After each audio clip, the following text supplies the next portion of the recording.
gotta rely on God and not on us. It's only in the pain that we learn. And always remember, if God came through before, He will come through again. If He delivered us from the slavery of addiction, He's not gonna let us drown in the Red Sea of life. We gotta even think back on some of those times when it seems like it's impossible now. Oh no, He came through for me then. Oh, I remember when God did that. There's no way He's gonna drop me off right now. I know He's gonna come through. We got these bad circumstances coming against us, man. We can figure we can just go through it, or we can realize, man, God must be trying to teach me something from this. He must be trying to groom me into my full potential so He can take me somewhere special. And so tonight, we're gonna talk about grow through it. This is powerful because I know a lot of us that have some crazy times going on lately, and sometimes it's hard to know what to do during those times. It's hard to know what to even make of these things that come into our life. Like, what's the purpose of this? Why would God put me through something like this? I just don't understand it. And so I want to read this whole set of scriptures. It's coming out of 2 Corinthians 1, verses 3 through 11. Let's go ahead and read the whole thing together, and then we're going to go break this down. So I know it's a lot, but I believe God's going to use it tonight.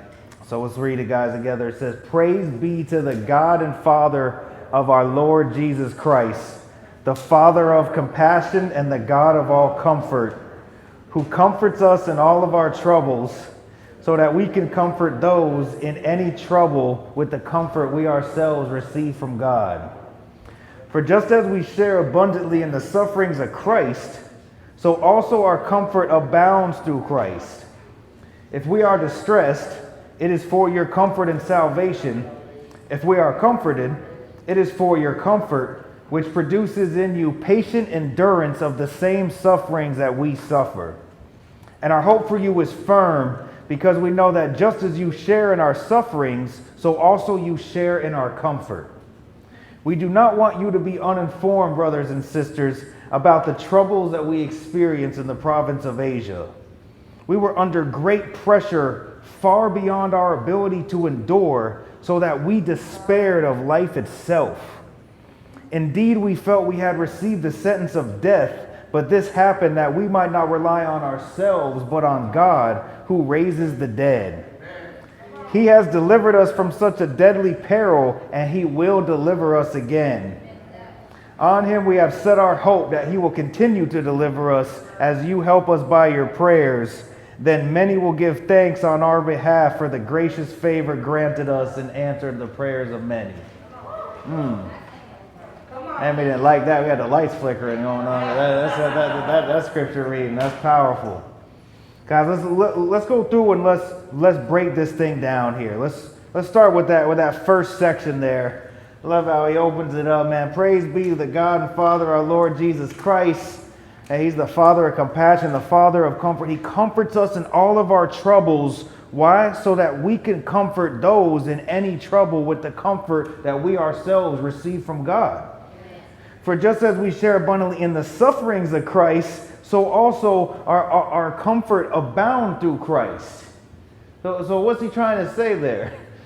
He's trying to say that we're going to have suffering with Christ, and we're going to have comfort with Christ. Right? We're going to have good times, and we're going to have bad times.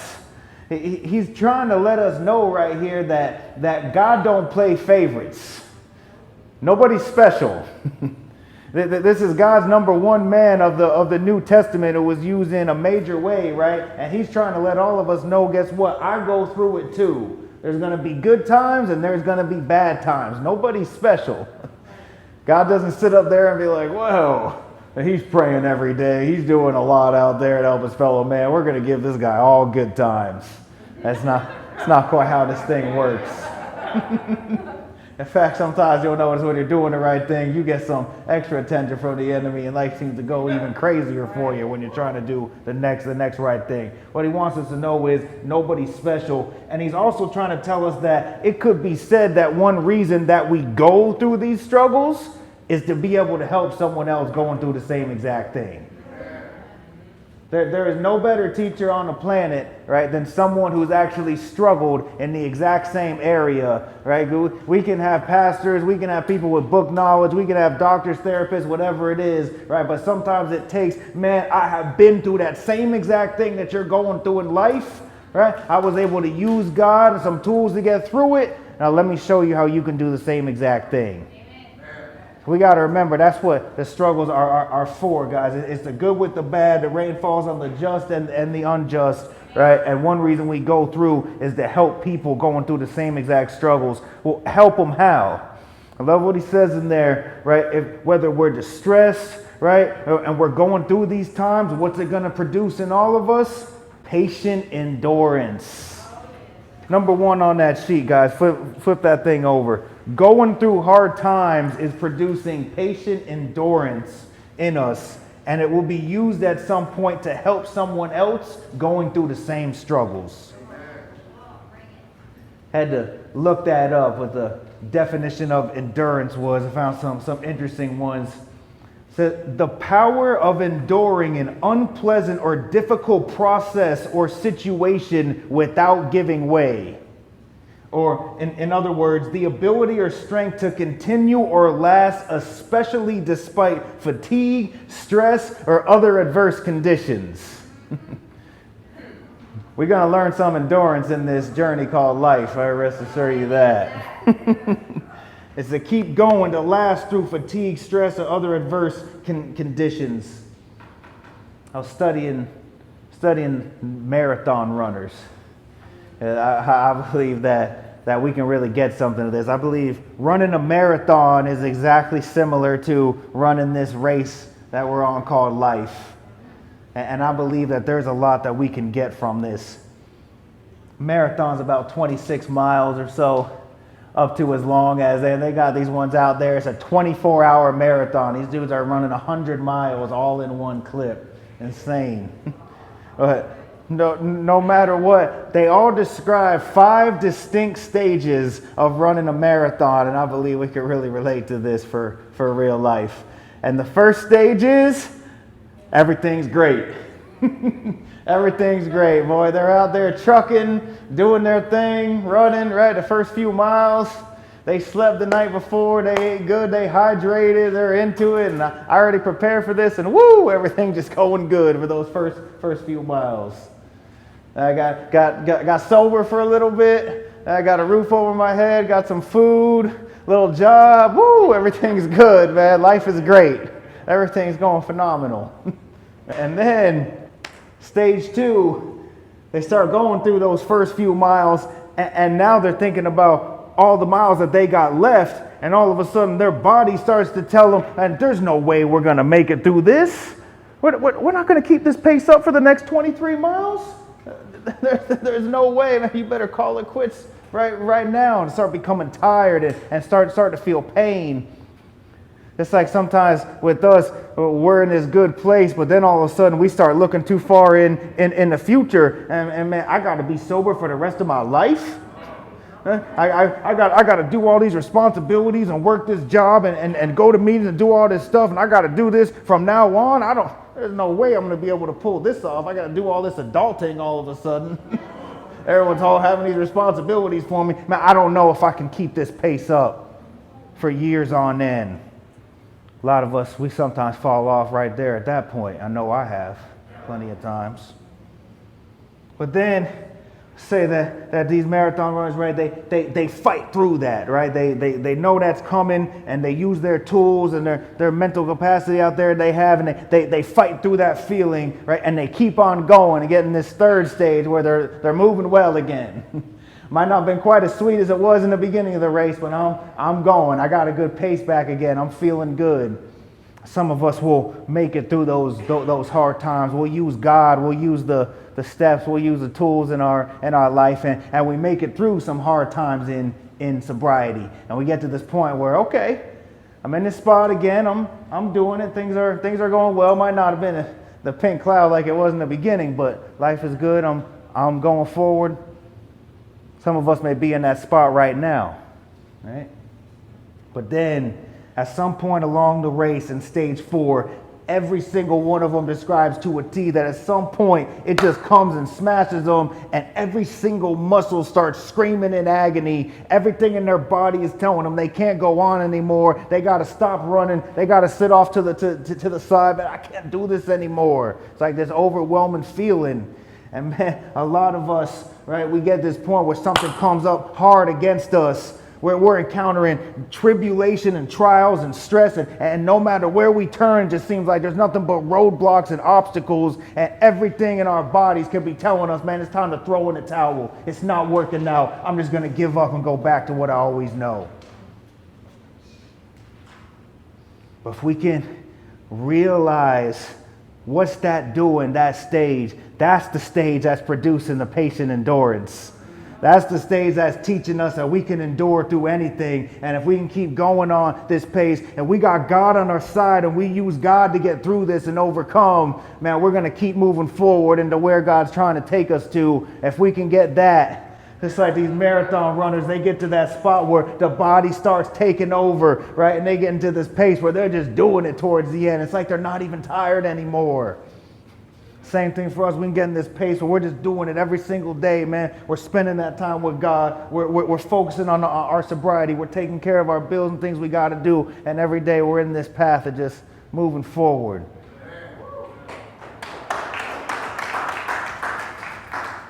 We got to realize it's that struggle that is teaching us the endurance. Right? And that's what's required in order for us to go to the next level in our life, guys. To get to where God's trying to take us, we got to have that patient endurance and use God to get through these hard times so we can continue to move forward. Learn that endurance.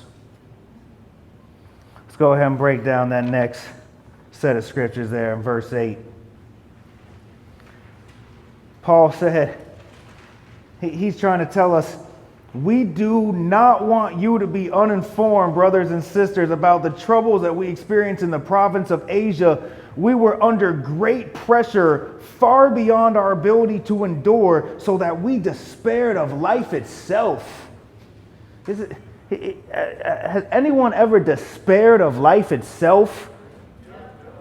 I mean, this is God's number one man out there. And he's trying to tell you, man, it was so bad out there that I did not think we were going to make it. Like, I thought it was over. I thought it was done. That's intense, far beyond our ability to endure. I want to read later on. I just had to know more. Like, what would he be going through that was so bad out there? I just want to read some verses that he wrote in, God gave him in 2 Corinthians 11:24 on. This is some of the things he went through when he was out. From the Jews, 5 times I received 40 stripes minus 1. 3 times I was beaten with rods. Once I was stoned. 3 times I was shipwrecked. A night and a day I have been in the deep, in journeys often, in danger of water, robbers, in danger from his own countrymen, from Gentiles, in dangers in the city, in the wilderness, in the sea, in danger from false brethren, in weariness and toil, in sleepless often, in hunger and thirst, in fastings often, in cold and nakedness, and besides the other things, what comes upon me daily, my deep concern for all the churches. My goodness. He's trying to show us right there. You got to understand it. This guy was doing the right thing out there. This guy was operating in his calling and his purpose and plan that God had for his life, and yet still circumstances came against him. Life treated him unfairly. Look at all the stuff that continued to come against him to the point he was getting pressure and stress from his job. I know we can relate to that. But guess what? Paul would never have grown to his full potential if it wasn't for those storms in his life. If it wasn't for those trials and that stress and the tribulation that he went through, this man would have never grown to his full potential. He would have never been able to be used by God to show us spiritual principles that we're supposed to use in our life when we go through the same thing. When he's writing these books telling us that we can do all things through Christ who strengthens us, and that how to have peace in our life that surpasses any of our understanding, man, it's been reported that he was sitting in jails where the sewer system ran right in front of him. sitting there smelling feces, and ain't no 3 meals in a cot like it is in our nice jails, right? But yeah, he's going through all that. You got to understand something here. It's number 2 on the sheet, number 2 on the back. Life is not always sunshine and rainbows. It's not, guys. Without the rain in our life, without those storms in our life, we will never grow into our full potential. Now, you can go through it or you can grow through it. Everybody always likes the sun, though, don't they? And you see like the relaxing paradise pictures out there. It's always like a nice beach in Fiji or Hawaii, whatever it is. It just looks like paradise out there. All right, let's face it. People are spending $10,000, $20,000 to take a vacation down here and go to our beaches that are right next to us, and we don't even pay them no mind, pay them no attention over there. People are paying big bucks to come because everyone just thinks the sun is just so great, right? I know we got some landscapers in here. I used to do landscaping. And so that sun out there all the time, let me tell you something. That's not causing the grass to grow. The sun is out all winter long. Right? You can down here in Florida, you could probably mow the lawn like once a month, right? And get away with it. It barely grows. Before this rain came, when we had the summertime about a couple weeks ago, even then, man, grass started getting burned out there, right? It started getting all dried up. It was barely growing at all, right? But let it start raining and watch that explosive growth start taking place. And you got to mow that thing once every few days because it's just growing so much. Look at all the grass right now. It's the rain, guys. It's the storm that causes the growth, right? Without that in our lives, nothing good comes from life being good all the time. Nothing good comes from life being good all the time. It just doesn't. It's in those storms, it's in those trials, guys, that it's allowing us to be able to grow into our full potential. Amen. It's teaching us things that we need to know. It's only in the pain that we learn. It's only in the rain that we grow. This is being used, guys. It's not just, let's just not waste these times that we're going through. Right? We got these bad circumstances coming against us. Man, we can say, or we can just go through it, or we can realize, man, God must be trying to teach me something from this. He must be trying to groom me into my full potential so he can take me somewhere special. And so this trial that was sent to me, man, it's for my own learning lessons. God's trying to teach me something out of this. Gotta understand, guys, without the rain in our life, we will never grow to our full potential. Let's look at this next one. I love this. Verse 9, that next set of scriptures on there. He's still going on about it. Indeed, we felt we had received the sentence of death. But this happened that we might not rely on ourselves, but on God, who raises the dead. He has delivered us from such a deadly peril, and he will deliver us again. There's no doubt about that. She's out there saying, guess what? Man, it seemed like it was horrible. The worst thing that ever happened to us. But why did I go through that? Paul's trying to say I went through it because it taught me again that we got to rely on God and not on us. We can't be relying on ourselves all the time. And what's funny is this guy was just preaching to us in all the books leading up to that. He already learned this lesson. He already knew all the strength and power came from God, but he must have needed a reminder about this one. So God allowed him to go through this horrible thing that he was going through because he said, hey, man, I need to teach you something again. I know you already passed the test, but I need you to learn this one again because maybe you forgot about it. God's trying to say, man, you got to be relying on me, not on yourself out there. This is Jesus' top missionary and church planner, and he needed a reminder that he needed to be relying on God.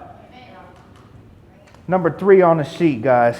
We're going deeper. Number 3 on the sheet. Trials teach us lessons, but they also serve as reminders for lessons that we've already learned. Trials teach us lessons, but they also serve as reminders for lessons we've already learned. And always remember, if God came through before, he will come through again. That's a guarantee. That's a guarantee. Last year, my kids, Jaden and Lily, they were, so last year it was 9th grade and 7th grade. They would come to me and they would ask me for help with their homework. And me, I love math. I always was good at it. I always loved learning before I killed it when I was in school. And so when they'd ask me for help with their math homework, I'm like, all right, bet, I got you. I'm ready. Let's pull it out. I'll be looking at this and I'll be, oh, this ain't how you do math. Like, what are they teaching you? They're like, I don't know. That's how they taught you. I said, well, it's wrong. That's not how you do math.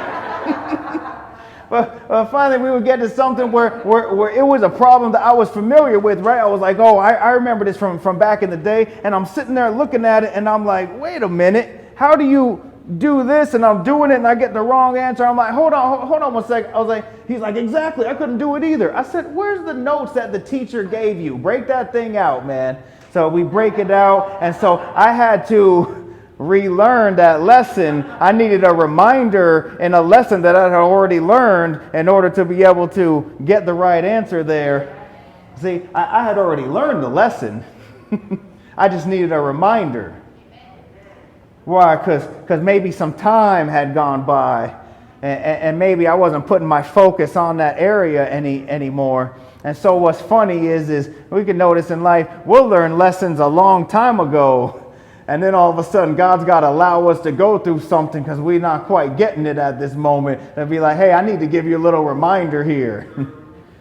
I need to give you a little reminder here. Sometimes we need that. It's funny that when we first come into sobriety, we know it's not us that got us sober. We know it's God. But then somewhere along the line, we start taking it back. Like, I'm the one that's doing everything out here. I'm the one that's making this all happen. It's so easy to fall into. The beautiful thing is God don't put us on easy street because he knows that we're not going to learn anything during that. But it's in those reminders, guys. He knows us better than we know ourselves. We need those reminders for lessons that we already learned. And we definitely got to learn that lesson. Knowing that God came through us before, he's going to come through for us again. We got to think of all the times, guys, that we should have been dead or in prison for the rest of our lives out there. How many times has God come through again and again for us, supernaturally saving us, delivering us? And guess what? If he delivered us from the slavery of addiction, he's not going to let us drown in the Red Sea of life. He didn't bring us out of that place, right, to drop us off now and say, all right, I got you sober. I worked a miracle of a lifetime, but, oh, you're broke and you can't pay your bills and everything's stressed out coming against you. See ya. Let me know how it works out for you. It's not how God works. No, he came through for me before. He's going to come through for me again. We got to remember that and over again start saying that to ourselves. We got to even think back on some of those times when it seems like it's impossible now. Oh, no, he came through for me then. Oh, I remember when God did that. There's no way he's going to drop me off right now. I know he's going to come through for me this time. Last verse on there says, on him we have set our hope that he will continue to deliver us as you help us by your prayers. And then many will give thanks on our behalf for the gracious favor granted us in answer to the prayers of many. Paul's trying to tell us, he's trying to tell them in that church, in the Corinthian church, he's saying, man, I need your prayers just as much as you need me to pray for you. Everyone probably saw him as this great figure, and everyone probably go to him, oh, can you pray for me? Can you pray for my family? Pray for what I'm going through? Paul knew full well, man, I need your prayers just as much as you need me to pray for you. And I think every single one of us in this room, we can probably take a look back at our life at some point, and we can, most everyone can say, man, we're where we're at today from the result of someone who kept praying for us day in and day out and didn't give up on us and kept going to God and believing that something was gonna happen in our life. That's number 4, guys, the last one on there. We need to be praying for one another every day. Prayer is a powerful tool and is instrumental for our continued growth. Pray for me, y'all. I need prayers, right? People ask me and come and pray. Hey, can you come pray for me? Right, sure. I pray for the people high on Jesus, but I realize I need to do a better job. So I need to start praying specifically for people and their needs every single day. This is very important, guys. We got to listen. No, don't pack up on this one. Praying specifically for things is very, very powerful. And sometimes when people say, hey, will you pray for me? We just say, oh, yeah, definitely. And then do we actually do it 8 hours later? Right? Sometimes it's easy to forget. We need to drop to it right now. Hey, nowadays someone says, hey, man, can you pray for me about this? Why don't we pray right now? Let's just go ahead and go to God right now. Let's just start praying for each other. Guys, we need each other. We need to start covering each other in this prayer, because this is very, very important. This is instrumental. And I want to think back, how many people prayed for you in your life to get you to where you're at today? A lot of us, we had a mom, we had a grandma, we had a family member, we had a friend, we had somebody, man, who was a prayer warrior who kept on praying for us day in and day out. That's what we need to be for each other. Right? We need to start praying for each other every single day and realize, man, that praying specifically for things, I could do a whole nother message on this one alone. Make sure you hear this, because this is very powerful, man. Sometimes just praying in generalities is good and everything, but if we go to God specifically for things, God, I'm asking you, please keep the thought for a drink and drug out of my head today. God, I'm asking for your help today with this anger issue. I know I'm going to see that person later. It's just been pissing me off the past few days. God, I need you to help me to do something different in this moment when I see them. God, I got this family member. You know I need my children back in my life, Lord. I pray that you just direct my steps and help me to reach my goals so I can open that door to get my kids back. Guys, we got to start praying specifically for things. It's very, very powerful.